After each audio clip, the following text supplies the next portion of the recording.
2002년에 개봉한 공공의 적이라는 영화를 아시나요? 영화 속에서 아들이 어머니를 살해하는 장면이 나오는데요. 정작 어머니는 목숨을 잃는 그 순간에도 아들의 범행을 숨겨줍니다. 그런데 이러한 장면이 영화에서만 일어날 법한 일일까요? 현실에서도 비슷한 일이 있었습니다. 어머니를 살해한 30대 남성에게 대법원이 징역 20년형을 확정했는데요. 어머니로부터 꾸중을 들었다는 게 이 끔찍한 일의 발단이었습니다. 38살 A씨는 술에 취해서 TV를 보다가 어머니로부터 꾸지람을 들었습니다. A씨는 평소에도 잦은 음주 등으로 꾸중을 들었던 것으로 알려졌습니다. 당시 어머니는 가만히 있지 말고 뭐라도 하라는 내용으로 A씨를 꾸짖은 것으로 조사됐습니다. 그런데 이날 꾸중을 듣는 과정에서 뺨을 맞은 A씨가 급기야 어머니에게 의자와 흉기를 휘둘렀고 의식을 잃어가는 어머니를 내버려둔 채 달아나기까지 했습니다. 안타까운 건 아들의 흉기에 찔린 어머니가 죽어가면서도 아들에게 옷을 갈아입고 얼른 도망가거라 이렇게 말한 것입니다. 마지막 순간까지도 아들을 걱정했던 부모의 마음을 어떻게 헤아릴 수가 있을까요? 앞서 1심과 2심 재판부는 범행 수법이 참혹할 뿐만 아니라 A씨가 단지 범행이 발각될 것이 두려워 의식을 잃어가는 어머니를 위한 구호조치는커녕 현장에 어머니를 방치하고 달아났다며 중형을 선고했는데요. 대법원 역시 이런 형량이 부당하지 않다고 판단했습니다. 죽어가면서도 아들을 걱정했던 어머니와 그런 어머니를 살해하고도 형량을 줄여보겠다며 상소에 상소를 거듭한 파렴치한 아들의 이야기를 들으시니 어떤 마음이 드시나요? 많은 분들이 부모님이 낳아주시고 키워주신 것도 평생 효도해야 하는데 그저 눈물이 난다며 분개했습니다. 특히 어머니의 마지막 말에 주목하며 안타까워한 이들이 많았습니다. 죽어가면서도 아들에게 옷을 갈아입고 도망치라고 했다는 어머니의 모습을 떠올리면 가슴이 너무 아프지요. 자식을 위하는 부모의 마음과 극명하게 대비되는 것이 부모를 버리고 싶어하는 자식의 마음일 것입니다. 오늘은 부모를 버리고 싶어하는 자식의 마음에 대한 이야기를 해보려고 합니다. 예전에 제 친할머니가 건강상의 문제로 가까운 요양병원에 입원 치료를 한 적이 있으셨습니다. 할머니를 뵈러 면회를 갔는데 많은 노인분들이 병실에 누워 계셨습니다. 초점 없는 눈동자로 가만히 누워 천장만 바라보고 있던 분도 있었고 치매에 걸려서 같은 말을 반복하고 끊임없이 자식을 찾던 분도 있었습니다. 하지만 그 할머니가 아무리 외쳐도 아무도 그 할머니에게 눈길을 주지 않았고 할머니가 하는 말에 귀 기울여 주지 않았습니다. 주변에 있는 사람들은 그냥 항상 있는 일인 듯 각자가 하던 일에 열중하기 바빴습니다. 하루 종일 기저귀를 채워두고 잘 갈아주지도 않고 불안하게 움직인다며 하루 종일 정신과 약을 먹이고 계속 재우는 경우도 많았습니다. 못된 요양보호사를 만나게 되면 본인이 스트레스 받는다고 노인들을 꼬집는 경우도 있고 말귀를 알아먹지 못한다며 소리치는 것은 다반사라는 말도 들었습니다. 뉴스 기사로 봐서 알고는 있었지만 실제로 그런 일이 벌어지고 있다니 더 충격이었습니다. 하지만 그것을 누구도 말리지 않고 고치려고 적극적으로 나서지 않는다는 것이 더 무서웠습니다. 다들 쉬쉬하는 분위기라고 해야 할까요? 그 연유를 들어보니 요양보호사 구하기가 어려워서 다들 조용히 넘어간다고 했습니다. 특히나 가족이 잘 면회오지 못하는 분들의 경우에는 더 함부로 방치되다시피 하는 것입니다. 참으로 삭막하고 외롭고 공허한 곳이라는 생각이 들었습니다. 요양병원에 부모님을 뵈러 오는 아들과 딸, 사위와 며느리, 손자 등 가족들의 면회 모습을 보면서 느낀 점을 말씀드리고자 합니다. 하루는 이런 일도 있었습니다. 어느 날 아들과 딸로 보이는 부부가 병원 복도 구석에서 고개를 숙이고 앉아있는 늙은 할머니에게 소리치며 따지는 장면을 보게 되었습니다. 사연은 몰랐지만 그 장면 자체로도 참 서글프다는 생각이 들었습니다. 내용을 들어보니 왜 엄마는 내가 시키는 대로 안 했냐는 것이었습니다. 숫자도 이름도 나이도 기억 안 나고 무조건 모른다고 그래라 했잖아. 그래야 치매 등급을 받아서 요양원에서 혜택을 받을 수 있단 말이야 하며 호되게 야단치는 것입니다. 그리고 집도 내놓아서 엄마는 이제 갈 데도 없다고 호통을 칩니다. 미리 자식이 수차례 단단히 타일렀겠지만 모친은 거짓말을 못하는 성격이었나 봅니다. 조사원이 묻는 말에 사실대로 정확히 대답했다고 합니다. 얼른 엄마를 요양원에 보내버리려는, 엄마를 꼭 요양원에 보내야겠다는 아들과 딸의 마음입니다. 형편이 너무 좋지 않아서, 부모님을 돌볼 수 없어서 이 방법 말고는 어쩔 수 없다고 생각하는 자식들도 많을 것입니다. 그 상황이 되어보지 않는다면 함부로 말할 수는 없겠지만 이게 노인을 위한 한국 사회의 병폐이고 구조이며 적나라한 현실입니다. 국가가 독거노인을 지원해주는 제도의 허점을 이용하는 사례들이 너무 많습니다. 홀로 집을 나와서 가족과 연락이 안 된다.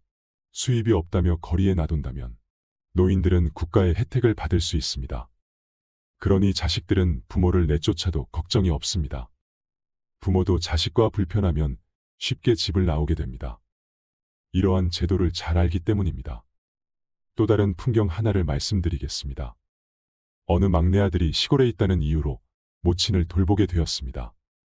그래서 시골 인근의 요양병원에 모친을 입원시키고 막내 아들이 매일 출퇴근하며 돌보고 있습니다. 그러는 동안 막내 아들은 내심 뿌듯했습니다. 비록 요양병원에 입원시켜서 출퇴근하며 엄마를 보고 있지만 엄마를 이렇게나마 보살피려 한 것은 참 잘한 일이라고 생각했습니다. 엄마를 돌보지 못하겠다고 선언했던 형들에 대한 원망도 없었습니다. 그런데 어느 날 형들을 원망하게 되는 사건이 일어납니다. 형들이 서너 달에 한 번 들리면서 올 때마다 동생한테 왜 엄마가 이렇게 몰골이 엉망이냐, 엄마가 이렇게 되도록 뭐 했냐, 좀 잘할 수 없냐며 나무란 것입니다. 그러자 동생은 없던 서운함이 밀려왔습니다. 좋은 소리를 들으려고 엄마를 모신 것은 아닌데 형들이 자신을 나무라기만 하니 화가 났습니다. 형들은 그럼 대체 뭘 하는데? 그럼 잘난 형들이 엄마를 잘 돌보던가. 이런 생각이 든 것입니다. 엄마를 맡기던 처음에는 고맙다고 말하면서 내 덕분에 한숨 돌렸다며 엄마를 짐짝 취급하더니 이제 와서 효자 노릇을 하고 싶었나 봅니다. 하기야 1년에 한두 번 부모님 병실을 찾는 자식들도 수두룩하다고 하지요. 부모를 면회하러 온다고 해도 오자마자 죄를 진 사람 마냥 후다닥 가버리는 경우도 허다하다고 합니다. 그런 사람들에 비하면 이 형들도 양반이라고 해야 할까요? 노모를 사이에 두고 발생하는 갈등들이 요즘의 세태를 절감하게 합니다. 자식들이 다투는 것이 내 죄인 것만 같아 남몰래 눈물 흘리는 부모의 마음을 자식들은 알까요?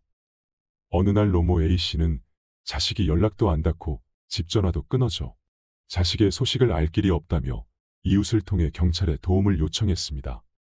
이유를 들어보니 시에서 나오는 보조금 통장의 돈들이 자식이 걸어놓은 자동이체로 매달 다 빠져나간다는 것입니다. 확인해보니 평소 연락도 없는 자식인데 자식의 휴대폰 요금 등으로 보조금이 다 빠져나가고 있었습니다. 이런저런 요금이 얼마나 많이 나왔던지 남은 보조금은커녕 오히려 연체가 되고 있는 상황이었습니다. 할머니는 어떻게 하면 좋겠냐고 사정을 말했습니다. 그동안 살아온 과정을 들어보니 한두 푼 품삯으로 모은 돈도 그 40대에 철없는 자식이 몽땅 다 쓰고 없앴다고 합니다. 그래도 노모는 하루 종일 자식의 소식을 기다리며 불통의 전화기만 매만지고 있다는 것입니다. 이런 일들이 우리 주위에서 비일비재하게 일어나고 있습니다. 제가 아는 할머니의 친구분은 젊어서부터 종이 박스를 주워 팔아서 아끼고 아껴 모은 돈으로 오갈 데 없는 딸아이 하나를 데려다 키웠습니다. 내 자식이라 여기며 피땀 흘려 번 돈으로 공부시켜서 시집을 보냈다고 합니다. 하지만 딸은 엄마가 길에서 종이 고물이나 주워가며 사는 것이 계속 못마땅했다고 합니다. 그래서 할머니의 의사와는 상관없이 일방적으로 양로원으로 보내버렸습니다. 하지만 그 할머니는 종이를 줍고 이웃과 이야기하며 평생을 그렇게 사는 것이 몸에 배어 있었고 때론 그것이 낙이었습니다. 체질에 안 맞는 양로원 생활이 할머니에게는 지옥과도 같았습니다. 하루하루가 바깥이 그립고 손자 손녀가 보고 싶어 죽을 지경이었던 것입니다. 바깥바람이라도 쐬려고 옥상에 올라가려 하니 돈을 더 낸 사람들만 옥상 공원을 이용할 수 있다는 답변만 들었습니다. 주위 사람들로부터 늘 100살까지 사실 거라고 들어온 그토록 건강했던 그 할머니는 그만 시름시름 앓다가 짧은 양로원 생활을 접고 쓸쓸히 생을 마감했다고 합니다. 요즘에는 부모를 모시기 싫어하는 젊은 층이 늘면서 자식에게 버림받는 부모가 많아지고 있습니다. 또한 자식 키우느라 내 노후 자금은 준비하지 못한 고령층의 빈곤 문제도 심화되고 있습니다. 부모와의 경제적 갈등과 간섭이 많아지고 서로의 일방적인 행동이 못마땅하고 늙은 모습이 보기 싫고 형편이 너무 좋지 않거나 부모에게 돈 들어가는 게 아깝고 그런 문제들이 쌓이고 쌓이면서 갈등의 틈이 생기고 부모와 자식이 의절하는 경우까지 생기는 것입니다. 결국 한 집에 부모님을 모실 수 없는 상황이 오거나 부모님을 모시지 않는 것이 더 자연스러운 사회가 되어가는 것입니다. 자식을 낳고 기른 이 세상의 수많은 부모들이 자식, 손자의 걱정과 그리움으로 하루를 살다가 요양원과 요양병원에서 생을 마감하고 있습니다. 부모는 안지나 서나 자식 걱정입니다. 당신이 못 입고 굶어도 자식 새끼 굶는 것은 가슴에 한이 맺힙니다. 자식이라면 부모만큼 사랑을 돌려주진 못하더라도 그 빚만큼은 갚아야 하지 않을까 싶습니다. 우리 부모가 살았던 세대, 우리가 살아가는 세대, 우리 자녀가 살아가는 세대. 이 3세대는 완전히 다른 세대입니다. 우리가 지금 살아가는 부모의 길은 우리 부모가 살아갔던 길과 완전히 다른 새 길이 되어버렸습니다. 이 세상에는 자식들에게 존경받는 부모도 있고 홀대받는 부모도 있습니다. 부모란 무엇일까요? 부모의 역할은 어디까지일까요? 자녀에게 대우받고 자녀들도 멋진 인생을 살 수 있는 4가지 방법에 대해 말씀드리겠습니다. 첫째는 다름을 인정하기입니다. 나이 든 세대와 젊은 세대는 학교 교육에서부터 완전히 다른 교육을 받았습니다. 요즘 아이들은 코딩이나 골프는 배워도 도의, 효, 예절 교육은 거의 받지 않고 관심도 없으며 잘 모릅니다. 그들에겐 컴퓨터가 친구이며 부모님과의 대화보다 휴대폰과의 대화가 대부분이며 성적, 입시, 취업이 전부인 교육만을 받은 세대입니다. 이런 교육 환경으로 인해 우리는 그들과 생각 자체가 다르다는 것을 인정해야 합니다. 예전에 우리가 부모에게 했던 효를 그들이 할 것이라는 기대는 금물입니다. 그들은 그들이 배운 최대한의 효를 지금 우리에게 하고 있는 중이구나라고 생각하는 것이 더 나을 수도 있습니다. 기대하지 않으면 실망도 없는 법이기 때문입니다. 둘째는 나의 삶은 내가 준비하기입니다. 우리 윗세대는 소를 팔아서 우리를 부양한 세대입니다. 그 고난을 알기에 부모를 지극정성 효로 대했습니다. 하지만 자녀 세대는 물질적 풍요를 누리면서 부모의 어려움을 알지 못하고 자란 세대입니다. 옛날 보릿고개를 이해할 수 있는 아이들은 잘 없습니다. 예전처럼 배 굽는 것을 걱정하며 사는 사회가 아니기 때문입니다. 가난에 벗어나지 못하거나 심각한 취업률 등으로 그들 나름대로의 애로점도 많겠지만 그들은 부모의 배고픔을 본 적이 없이 자란 세대이며 풍요로운 삶의 질을 누리는 사람도 많습니다. 부모의 고생을 상상조차 해보지 않은 세대일 수 있는 것입니다. 그들에게 가족 공동체라는 의식은 아주 희미합니다. 또한 가족에 대한 희생을 잘 이해하지 못하고 자신의 행복만이 최고의 가치라고 여기는 경우도 많습니다. 그러므로 자식에게 다 물려주어야 한다는 생각, 내 것을 다 주어야 한다는 생각을 버려야 합니다. 우리의 노후는 우리가 자급자족으로 준비해야 하는 시대가 왔습니다. 지금부터라도 내 노후는 자식에게 의존하지 말고 스스로 철저히 준비해야 합니다. 셋째는 자식에게 능력 이외의 것은 주지 말 것입니다. 주위의 부모의 도움을 받아 사는 사람들이 잘 살고 행복한지 돌아보세요. 부모에게 돈을 받아서 사업해서 망하고 주식해서 망하고 대충 살다 망하는 경우가 수두룩합니다. 결혼도 하고 다 큰 성인인데도 아직까지 어린아이처럼 부모에게 조르르 달려가 배우자를 험담하고 부모는 우리 자식 힘들다며 며느리 사위를 불러 앉히고 이런 말도 안 되는 일들이 벌어지고 있습니다. 아무리 품 안의 자식이라지만 20살이 넘은 자녀는 내 품 안에서 떠나 보낼 수 있어야 합니다. 언제까지 자식을 끼고 살 수는 없는 것입니다. 자식의 문제를 대신 해결해주고 자식의 미래를 대신 결정해주는 부모는 자식을 바보로 만드는 것이나 다름없습니다. 자식들에게 다 해주고 싶은 것이 모든 부모의 공통된 바람이지만 이것이 자식을 망치는 지름길임을 보아오고 있습니다. 그들 스스로 노력하고 쟁취하며 인생을 살아가는 방법을 알려주어야 합니다. 물고기를 잡아주지 말고 물고기 잡는 법을 가르쳐 주어야 합니다. 긴 인생의 마라톤에서 고난을 이겨낼 수 있는 능력을 알려주는 것이 우선입니다. 어려움을 이겨내는 힘, 그것을 견디고 일어설 수 있는 힘을 길러주세요. 다 커서 성인이 된 자녀라면 스스로 독립된 주체로 살아갈 수 있도록 해야 합니다. 부모에게 의존하는 자녀는 경쟁 사회에서 튼튼해지지 못하고 행복해질 수 없습니다. 이것을 꼭 기억하셔야 합니다. 넷째는 냉정할 땐 냉정하기입니다. 자녀들이 부모를 모실 거라는 기대는 애초에 버리셔야 합니다. 자녀들이 부모를 대우하는 것은 내가 능력이 있을 때뿐입니다. 미리부터 이렇게 생각하고 대비하는 것이 현명한 것입니다. 사회가 그렇게 만들었고 자녀들이 받은 교육이 또 그들을 그리 만들었습니다. 그들을 탓할 필요는 전혀 없습니다. 세상이 그러니 우리 스스로 냉정하게 준비해야 합니다. 자식에게 용돈 타쓰는 부모가 얼마나 행복할 수 있을까요? 눈치 안 봐도 되겠지 해도 눈치 볼 수밖에 없는 것이 부모입니다. 그러니 내 노후는 내가 준비해야 합니다. 마음을 강하게 먹으셔야 합니다. 냉정할 때는 냉정해져야 합니다. 약한 소리, 약한 생각을 한다고 해서 알아주는 사람은 없습니다.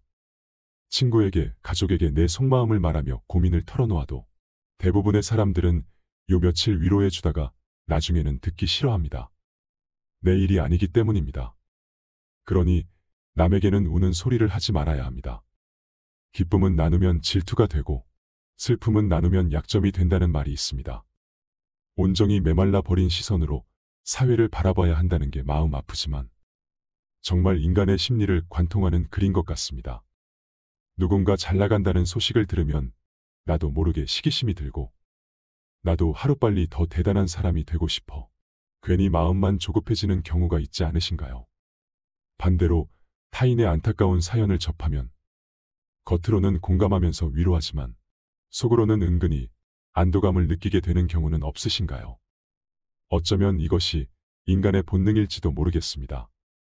원래 저 말의 원글은 기쁨은 나누면 배가 되고 슬픔은 나누면 반이 된다였습니다.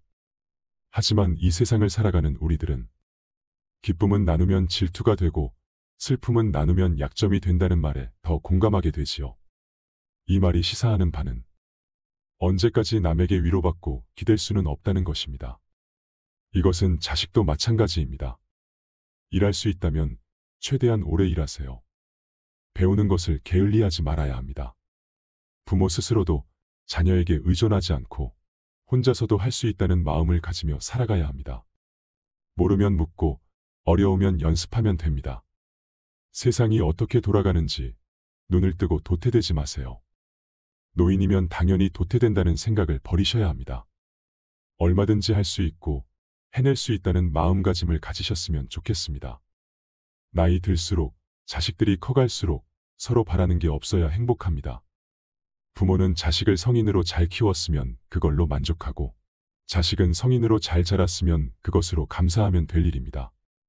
자식에게 연연해하지도 부모에게 기대지도 않는 현명한 부모-자식 관계가 좋습니다.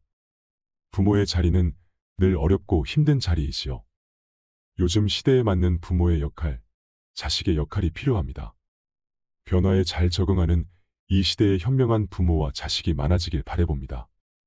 노마지로, 즉 늙은 말이 갈 길을 안다는 사자성어가 있습니다. 춘추전국 시대 제나라 환공이 융적 토벌원정에 나섰다가 겨울에 돌아오며 길을 잃어버렸는데 재상 관중이 늙은 말은 지혜가 쓸만하다며 늙은 말을 풀어놓고 늙은 말이 가는 대로 따라가 길을 찾았다는 이야기입니다. 늙을수록 경험을 쌓아 사리에 통달하는 지혜를 습득한다는 뜻입니다.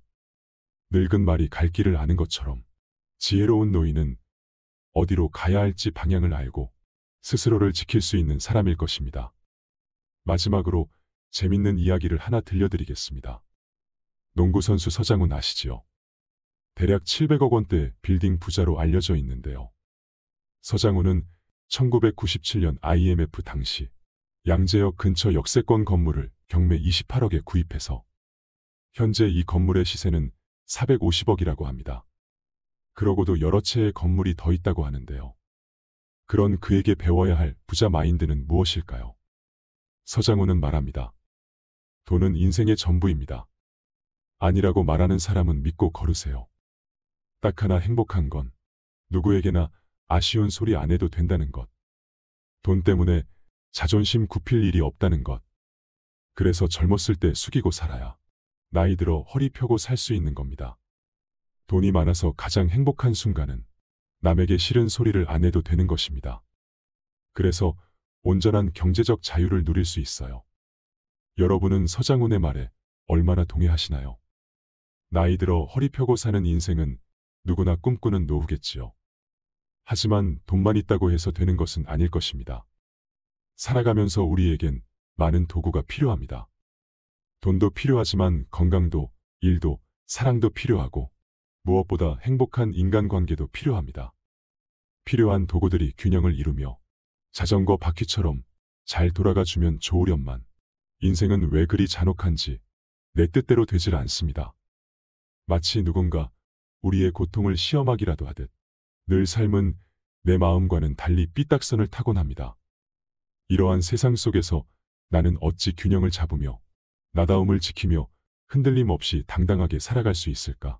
한 번쯤 고민해 보셨으면 좋겠습니다. 어떤 삶을 살아가시든 그 속에서 행복과 즐거움을 찾으시길 바랍니다.